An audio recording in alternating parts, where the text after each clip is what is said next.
La plupart des choses qui t'inquiètent ne vont pas arriver, mais cela n'empêche pas ton esprit de réagir comme si c'était déjà en train de se produire. Il transforme une possibilité en menace, une pensée en problème, et te maintient en état d'alerte pour quelque chose qui n'existe même pas encore. Et au final, tu ne t'épuises pas à cause de ce que tu vis, tu t'épuises à cause de ce que tu imagines. Et il y a une raison directe à cela. Ton esprit n'essaie pas de comprendre la réalité, il essaie de contrôler ce qui n'est même pas encore arrivé. L'inquiétude vient de là, et plus tu essaies de contrôler, plus l'esprit s'agite, parce qu'il mène un combat qu'il ne peut pas gagner. Les stoïciens savaient exactement ce qu'était ce sentiment. Marc Aurèle a été direct en écrivant « Tu as du pouvoir sur ton esprit, pas sur les événements ». Quand tu comprends cela, tu trouves la force. Et quand cela devient vraiment clair, quelque chose change. Tu réalises que tu n'as pas besoin de tout résoudre, que tu n'as pas besoin de tout prévoir, que tu n'as pas besoin de porter le monde entier dans ton esprit. Tu commences à lâcher prise, et c'est là que la tranquillité cesse d'être quelque chose de lointain et commence à devenir une construction intérieure. Épictète a vécu comme esclave, et malgré cela, il a trouvé une paix que personne ne pouvait lui enlever. Sénèque conseillait des empereurs, vivait entouré de pouvoir, d'argent, et malgré cela, il devait faire face à la peur, à la pression et à l'incertitude. Qu'est-ce qu'ils avaient en commun? Ils ont appris à séparer ce qui dépend d'eux de ce qui n'a jamais dépendu d'eux. Et ce simple changement change tout, parce que quand tu comprends cela, l'esprit ralentit, l'anxiété perd de sa force et la vie commence à devenir plus légère. Dans cette vidéo, tu vas apprendre comment appliquer ce principe dans ton quotidien. Comment réduire l'inquiétude, retrouver le calme et reprendre le contrôle sur ton esprit. Avant de commencer, fais quelque chose de simple. Écris dans les commentaires « Je contrôle cela ». Garde ça en tête, parce que cette phrase peut changer la façon dont tu réagis à la vie. Maintenant, on commence. 1. La ligne de la réalité. Comment séparer les faits des opinions? Allons droit au point. Une grande partie de la souffrance que tu ressens ne vient pas de ce qui s'est passé. Elle vient de la façon dont tu as interprété ce qui s'est passé. Elle ne naît pas dans le monde. Elle naît dans ton esprit, dans cette voix intérieure qui prend quelque chose de simple et le transforme en un problème énorme avant même que tu t'en rendes compte. Tu ne souffres pas du fait. Tu souffres du récit que tu construis autour du fait. Et les stoïciens ont compris cela il y a des siècles, mais la plupart des gens passent leur vie entière sans s'en apercevoir. Ce qui t'arrive ne te blesse pas directement. Ce qui te blesse, c'est le sens que tu donnes à ce qui s'est passé. Les faits sont neutres, ils n'ont pas d'intention, ils n'ont pas de cruauté, ils n'ont pas de drame, ils n'arrivent pas avec une légende émotionnelle, ils arrivent simplement. Mais ton esprit, quand il n'est pas entraîné, entre en action immédiatement, il n'observe pas, il interprète. Et pire, il interprète vite, de façon exagérée et presque toujours de travers. Et c'est là que la souffrance commence. Voici un exemple simple mais puissant. Tu envoies un message. Des heures passent et le silence reste. C'est tout ce qui s'est passé. Mais ton esprit n'accepte pas le silence. Il remplit le vide avec des histoires. Elle m'ignore. J'ai dit quelque chose de travers. Je ne suis pas important. Tu vois ce qui s'est passé ici? Le fait était le silence. La souffrance est venue de l'interprétation. C'est comme voir une ombre dans le noir et imaginer automatiquement un monstre. Le problème n'est pas l'ombre, c'est l'histoire que tu as créée à son sujet. Et tout à coup, tu es anxieux, incertain, mal à l'aise, à cause de quelque chose qui n'a jamais été confirmé, jamais été dit et qui n'existe peut-être même pas. Tu n'as pas réagi à la réalité. Tu as réagi à une fiction créée par ton propre esprit. Autre exemple réel, tu perds un emploi. Le fait est simple, tu ne travailles plus à cet endroit. C'est tout. Mais l'esprit entre en scène. Ma vie est finie. J'ai échoué. Je ne vais jamais réussir à me relever. Le fait était un événement, la souffrance était un scénario complet que tu as écrit en quelques secondes. L'action qui change tout est la suivante. La prochaine fois que tu sens l'anxiété, la peur ou l'inquiétude grandir, arrête-toi et demande « Qu'est-ce qui s'est passé exactement ?» Sans histoire, sans adjectif, sans exagération. Juste le fait. Ils t'ont critiqué? Le fait, quelqu'un a dit quelque chose. Le reste, c'est ta construction. Tu as été ignoré. Le fait, la personne n'a pas fait attention à toi. Le reste, c'est une interprétation. Quand tu apprends à séparer le fait de l'histoire, tu coupes la racine de 90% de la souffrance émotionnelle. Parce que la vérité est simple et dure en même temps, ce ne sont pas les événements qui te détruisent, c'est la façon dont tu les amplifies dans ton esprit. Quand tu retires le drame de la réalité, ce qu'il reste n'est presque jamais aussi lourd que cela semblait. La montagne qui t'effrayait, souvent, n'était qu'une ombre projetée sur le mur. Alors, arrête d'être le narrateur de ta propre tragédie. Sois le chirurgien de ton esprit. Coupe l'exagération. Enlève le drame. Garde seulement ce qui est réel. Et tu vas remarquer quelque chose de puissant. Ce qui te détruisait n'était presque jamais dans le monde. C'était dans la façon dont tu y pensais. 2. La division du contrôle. Tu as déjà appris à séparer le fait de l'histoire que ton esprit construit par-dessus, mais maintenant vient la partie la plus importante, parce que sans cela, le premier outil ne tient pas. Beaucoup de gens se rendent déjà compte qu'ils exagèrent, savent qu'ils dramatisent, sentent que leur esprit va trop loin et pourtant n'arrivent pas à s'arrêter. Et cela arrive pour une raison simple. Le problème n'est pas seulement dans l'interprétation, il est dans l'endroit où tu mets ton énergie. Tu ne penses pas seulement de travers, tu investis de l'effort dans des choses qui n'ont jamais été sous ton contrôle. Et cela épuise énormément, parce que cela fait que tu t'inquiètes tout le temps. C'est comme essayer de pousser un mur de béton avec les mains nues, tu forces, tu insistes, tu t'uses, mais pas 1 centimètre ne bouge. Et au final, celui qui se blesse, c'est toi. Les stoïciens ont résolu cela d'une manière presque brutale dans sa simplicité. Divise la vie en seulement 2 parties. Première, tout ce qui dépend de toi. Tes actions, tes choix, ton attitude, ta discipline, ce que tu décides de faire aujourd'hui. Deuxième, tout ce qui ne dépend pas de toi. L'opinion des autres, le résultat final, le jugement des autres, la circulation, l'économie, la réponse de quelqu'un, le commentaire d'un inconnu. Maintenant vient la partie que beaucoup évitent de regarder en face. Le deuxième groupe ne t'appartient pas, il ne t'a jamais appartenu. Et souffrir pour cela, c'est comme essayer d'empêcher la pluie de tomber avec les mains ouvertes. Tu te fatigues, tu te frustres, et la pluie continue de tomber exactement de la même façon. Pense à quelque chose de réel. Un entretien important demain. La plupart des gens passent la nuit coincés dans des questions auxquelles ils ne peuvent pas répondre. Est-ce qu'ils vont m'aimer? Et s'il y a quelqu'un de meilleur? Et si j'échoue, tu vois? Ils essaient de contrôler la décision d'une autre personne. Ils se battent sur le mauvais terrain. Le stoïcien fait autrement. Il ramène tout à ce qui est à lui. Il pense « Je peux bien me préparer, je peux me reposer, je peux arriver avec clarté, je peux parler avec honnêteté, je peux donner le meilleur de moi-même. Cela m'appartient, seulement cela. Le résultat ne m'appartient pas. Et quand tu comprends cela vraiment, quelque chose change. Tu as fait tout ce qui était à ta portée et tu n'as pas été choisi. Tu n'as pas échoué. Tu as rempli ta part, parce que ton rôle n'a jamais été de contrôler le monde. Il a été d'agir avec excellence dans ton propre champ. C'est la différence entre vivre en paix et vivre en guerre constante avec la réalité.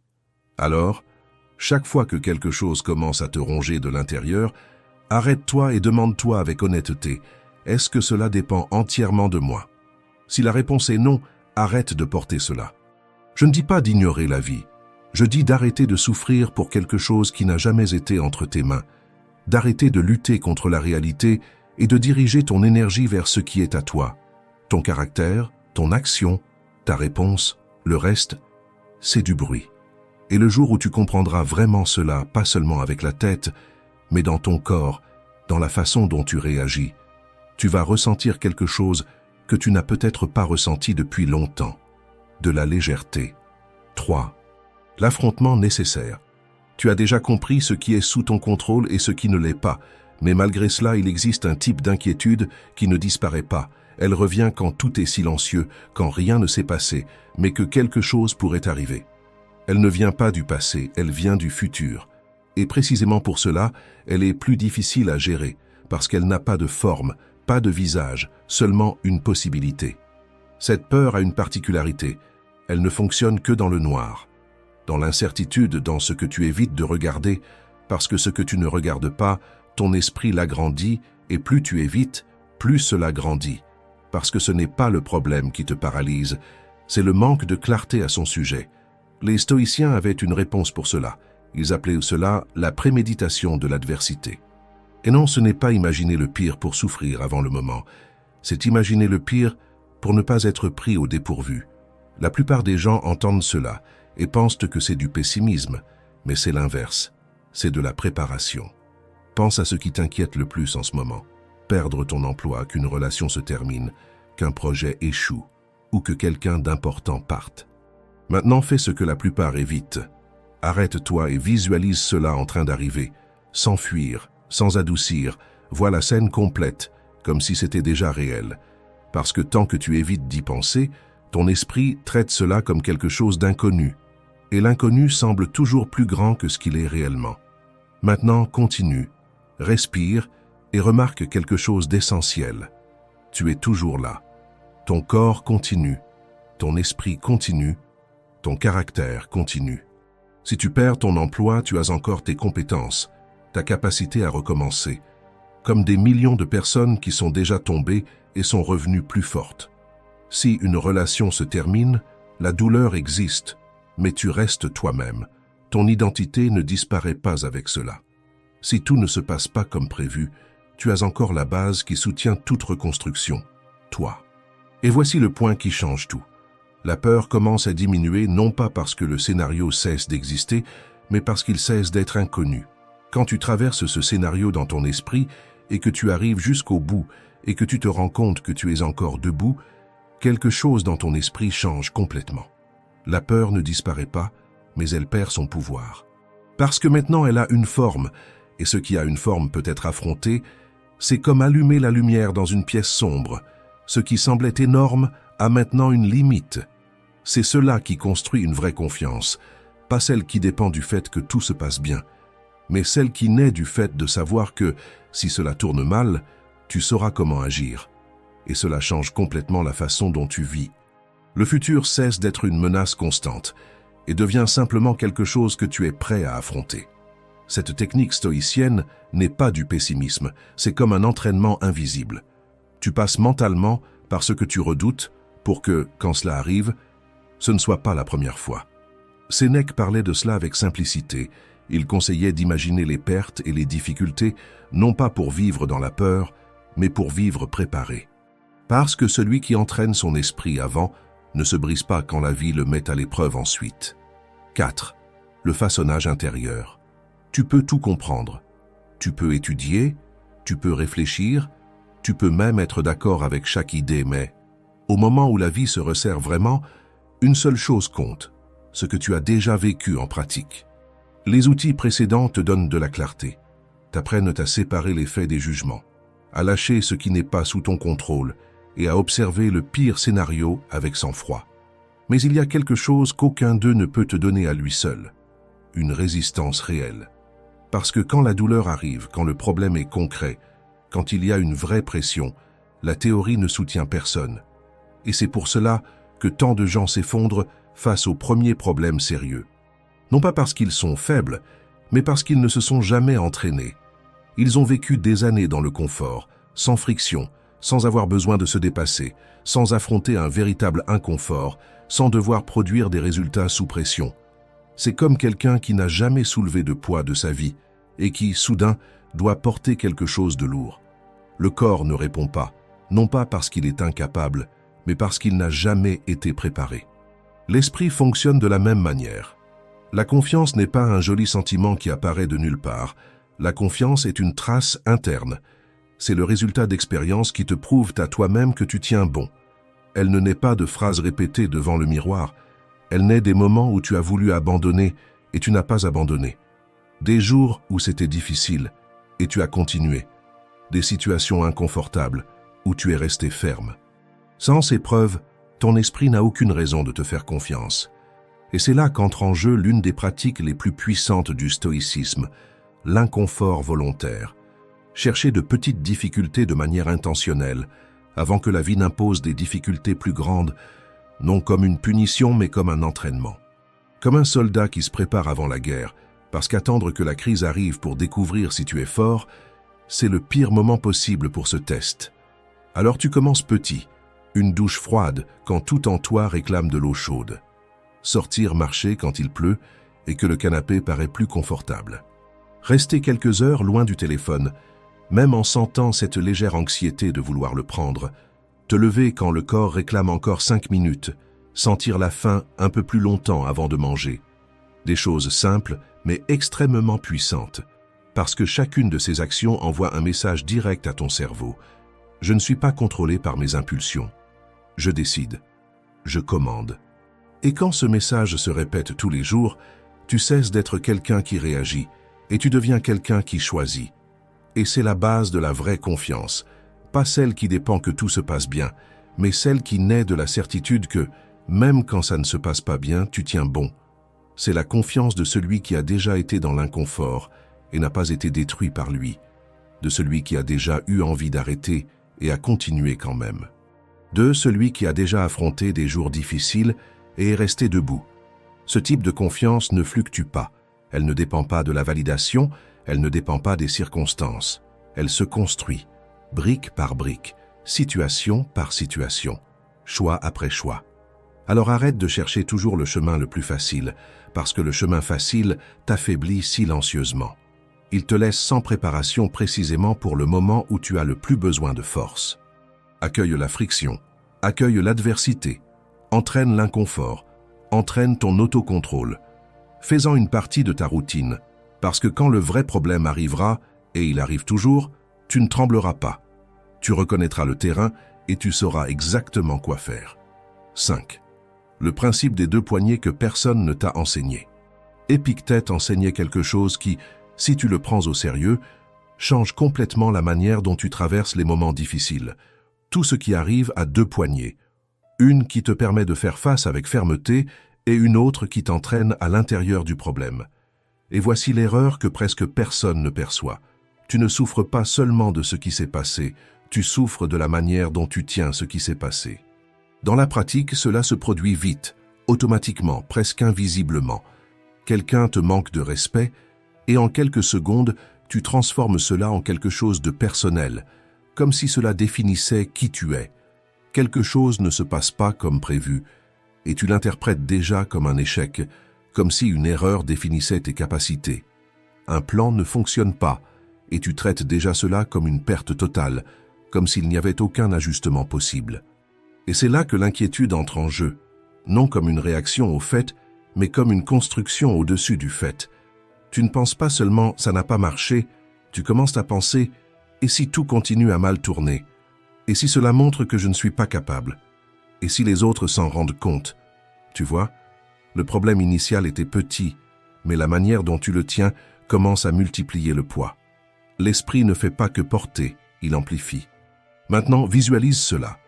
C'est comme traverser un aéroport en serrant dans tes bras une valise lourde, en forçant, en te fatiguant, alors qu'en réalité elle a des roulettes et qu'elle a été faite pour être tirée avec légèreté.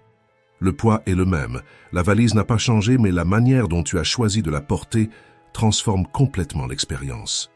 Et c'est exactement ce que tu fais avec beaucoup de problèmes. Ils ont déjà un poids, mais tu insistes pour les porter de la manière la plus difficile possible. Mais celui qui développe une force émotionnelle fait différemment. Non pas parce qu'il vit des choses plus faciles, mais parce qu'il apprend au milieu de la pression à ajuster la manière dont il tient cela. Une mauvaise journée ne devient pas une mauvaise vie. Elle devient simplement un jour qui doit être traversé avec plus de conscience. Un message ignoré ne devient pas un rejet. Il devient simplement une absence de réponse. Un regard de travers ne devient pas un jugement. Il devient simplement l'opinion de quelqu'un d'autre. Un silence ne devient pas du mépris, il devient simplement une absence d'information. Une erreur ne devient pas un échec, elle devient une correction de trajectoire. Un retard ne devient pas du désespoir, il devient une réorganisation. Rien de tout cela n'est du positivisme forcé, c'est de la stratégie, c'est de l'intelligence appliquée au moment où il serait plus facile de réagir par impulsion. Et voici le point le plus important. Tu n'as pas besoin de nier ce que tu ressens, tu dois ne pas aggraver ce qui est déjà difficile. Voilà la différence. Parce que la maturité, ce n'est pas ne rien ressentir, c'est ne pas transformer tout en quelque chose de plus grand que ce que c'est réellement. Parce qu'au fond, la plupart des choses qui te submergent ne sont pas plus grandes que toi, tu es simplement en train de les gérer de la manière la moins efficace possible. Et cela est un choix qui s'entraîne. Au milieu de l'inconfort, au milieu de la pression, tu peux t'arrêter une seconde et te demander « Est-ce que je gère cela ou est-ce que je suis en train d'aggraver cela ?» Et cette question change tout parce qu'elle te sort de l'automatique et te remet aux commandes de ton action. L'inquiétude, les moments difficiles, ce sentiment d'angoisse et d'agitation, rien de tout cela n'est plus grand que toi. Ce qui donne cette impression, c'est la manière dont tu es en train de gérer cela. Quand tu portes ces situations par la mauvaise poignée, tout devient plus lourd, tout paraît urgent, tout semble hors de contrôle. Mais quand tu ajustes la manière de tenir, le même problème cesse de te dominer et devient simplement quelque chose que tu traverses. C'est le basculement. Tu cesses d'être traîné et tu commences à diriger. Parce qu'au fond, ce n'est pas la vie qui t'écrase, c'est la manière dont tu lui réponds. Et au moment où tu comprends cela, tu récupères quelque chose que tu n'aurais jamais dû perdre, le contrôle sur toi-même. Alors, la prochaine fois que tu sens le poids augmenter, ne réagis pas. Ajuste, choisis la bonne poignée et continue d'avancer. 6. Le rappel final. Arrête de gaspiller ta vie. On arrive à la dernière pratique, la plus inconfortable et en même temps, la plus transformatrice de toutes. Les précédentes t'ont donné de la clarté, t'ont donné du contrôle, t'ont donné de la force pour faire face au monde. Mais celle-ci fait quelque chose de différent. Elle change la manière dont tu vois le temps, et quand tu changes ça, tout change avec. Ça s'appelle Memento Mori, souviens-toi que tu vas mourir. Je sais ce que tu peux être en train de penser maintenant. C'est lourd, c'est négatif. Mais, en réalité, c'est l'inverse. C'est la pensée qui redonne le plus de lucidité à ta vie. Le problème, ce n'est pas que tu t'inquiètes trop. Le problème, c'est que tu vis comme si tu avais un temps infini. Tu t'accroches à un commentaire de quelqu'un qui ne te connaît même pas. Tu t'épuises pour un email sans réponse. Tu perds de l'énergie à essayer de contrôler l'opinion des autres. Parce que, au fond, tu agis comme si tu pouvais gaspiller des journées entières. Et malgré ça, avoir encore largement le temps de vivre vraiment plus tard. Mais laisse-moi te montrer ça de manière simple. C'est comme quelqu'un qui reçoit une seule bouteille d'eau pour traverser le désert et qui décide d'en jeter la moitié sur un coup de tête en pensant qu'il en trouvera une autre plus loin. Voilà l'erreur. Tu traites ton temps comme quelque chose de remplaçable, alors qu'il ne l'est pas. Maintenant, sois honnête avec toi-même.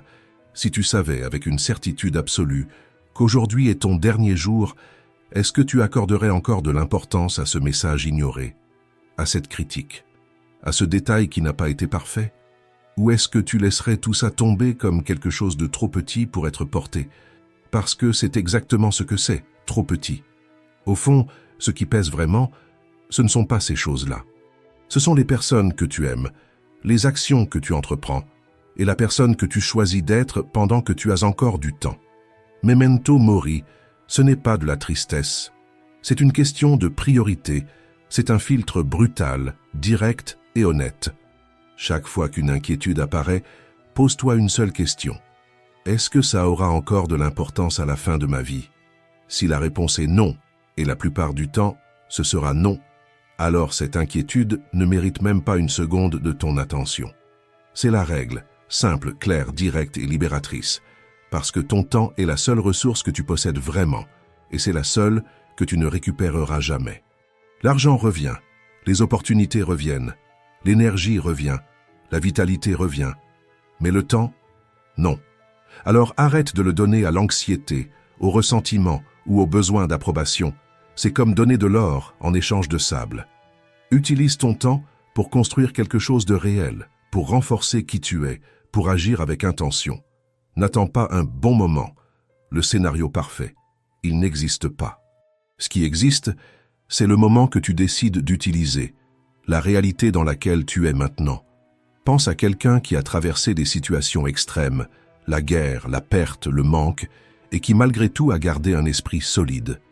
Ces personnes n'avaient pas plus de temps que toi, elles avaient simplement plus de conscience de sa valeur. Et c'est ça que tu dois construire. Utilise ta mortalité comme une boussole, pas comme une peur, mais comme une direction. Comme un rappel quotidien que chaque choix a du poids, parce que le temps est en train de passer maintenant. Pendant que tu lis ça, vis comme quelqu'un qui comprend ça, agis avec clarté, décide avec fermeté, et arrête de gaspiller ton énergie pour ce qui n'a pas d'importance. Parce qu'un jour, inévitablement, tout se termine. Et quand ce jour arrivera, la seule question qui comptera sera « Est-ce que tu as vraiment vécu ou est-ce que tu as simplement réagi à ce qui n'avait pas d'importance ?» Si pratique. Un seul objectif, te libérer de ce que tu ne contrôles pas et te redonner le contrôle de ce qui a toujours été à toi, ton esprit, tes choix et ton temps. Sépare les faits de l'interprétation. Détache-toi de ce qui ne t'appartient pas. Affronte l'inconfort avant qu'il ne te domine. Ajuste la manière dont tu portes ce qui t'arrive. Et n'oublie jamais, le temps passe, pas plus tard, pas quand tout sera parfait, maintenant. Alors, utilise ça à ton avantage. Parce que, au final, la différence entre celui qui vit avec clarté et celui qui vit submergé ne réside pas dans la vie que chacun reçoit, mais dans la manière dont chacun répond à ce qu'il reçoit. Ça ne fonctionne pas seulement dans les moments calmes. Ça fonctionne précisément quand tout sort de contrôle. Quand quelqu'un te met sous pression, quand quelque chose se brise, quand la journée ne ressemble plus à ce que tu avais prévu, c'est là que ça se vérifie. Des personnes comme Épictète, Marc Aurèle et Sénèque ne sont pas devenues fortes parce que la vie a été facile. Elles sont devenues fortes parce qu'elles ont appris à agir avec clarté même quand rien n'était favorable. Quand tout devenait lourd, elles ne cédaient pas. Elles restaient solides. Maintenant, c'est ton tour. À partir d'ici, tu peux continuer à réagir comme tu l'as toujours fait. Ou tu peux commencer à répondre avec conscience. Tu peux rester en mode automatique, répéter les mêmes schémas, continuer à tout porter de la manière la plus lourde, ou tu peux t'arrêter, ajuster et avancer plus léger, même avec le même poids. Si cette vidéo t'a apporté de la clarté, partage-la avec quelqu'un qui a besoin d'entendre ça. Et écris dans les commentaires « Aujourd'hui, je prends le contrôle de mon esprit ». Mais pas comme une phrase, comme un engagement. Et surtout, prouve-le dans la prochaine situation réelle qui apparaîtra. C'est là, dans le moment réel, que ça cesse d'être une idée et que ça devient une véritable transformation. Merci d'avoir regardé.